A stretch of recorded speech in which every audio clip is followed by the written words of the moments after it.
Hey, fatso, lard ass. Hey, look, it's Thunder Thighs. I was 8 years old the first time I took my shirt off in the boys' locker room. I stood there in my tighty whities with my fat rolls hanging over the waistband. And over in the corner, there was a couple boys who were just pointing and laughing at me. And inside of me bubbled this mixture of rage and embarrassment. And it bubbled up through my chest and almost out my eyes. But I knew that boys don't cry. So I held it all in until I got home. And then I let it all out. And I would just stare in the mirror and I would cry. I could see the bright red stretch marks on my love handles. I knew that that was a sign that my body didn't fit in. I just didn't look like the other kids. And up on my wall, I had this picture of the Incredible Hulk. And the Hulk was incredible because he was just a normal guy most of the time. But when his emotions got all bubbled up, his muscles popped out, and he got strong and powerful. And I thought, well, that'd be cool if it ever happened to me, but it didn't. So instead, I just covered myself up. I didn't want anyone to see my body, and I didn't want anyone to know how I felt inside.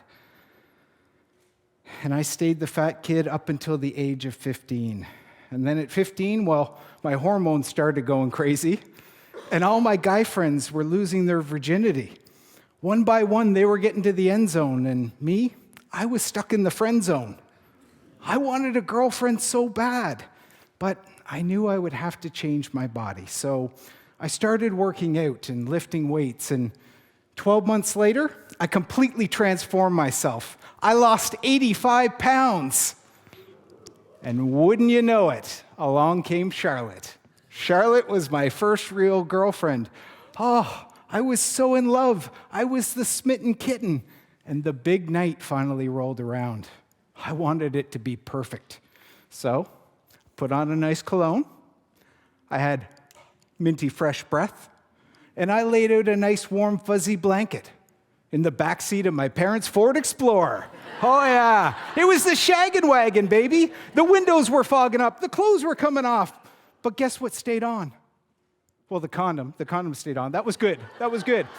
But so did my shirt. Even with the first girl that I said I love you to, I covered up. You see, I was so embarrassed. After all that weight loss, I had all this loose skin around my stomach. So I went and got a procedure done that no man wants to stand on a stage and talk about. I got a tummy tuck. They cut 4 pounds of loose skin off my body, and I didn't stop there. See, I always wanted to look like that image of the Incredible Hulk.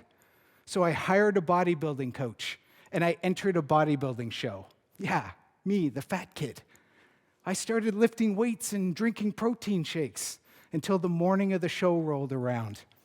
And that's when I went back to the mirror and finally, I saw the image that I had always wanted to see.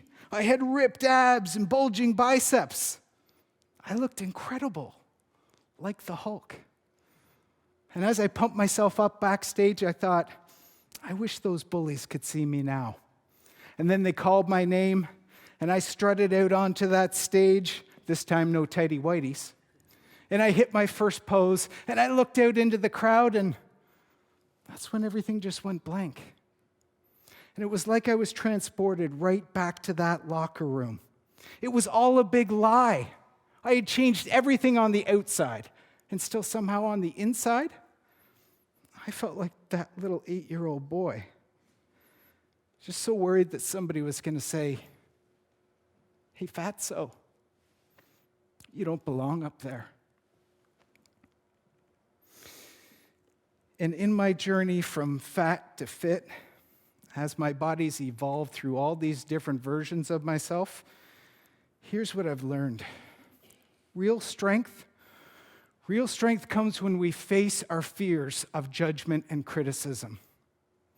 Real strength comes when we can be our most authentic selves. Real strength comes when we can be vulnerable. Hey, men, did you hear me?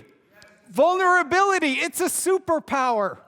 So don't cover up who you really are on the inside or the outside. Because I'll bet right now, the version of you that's here with me today, you are already pretty damn incredible.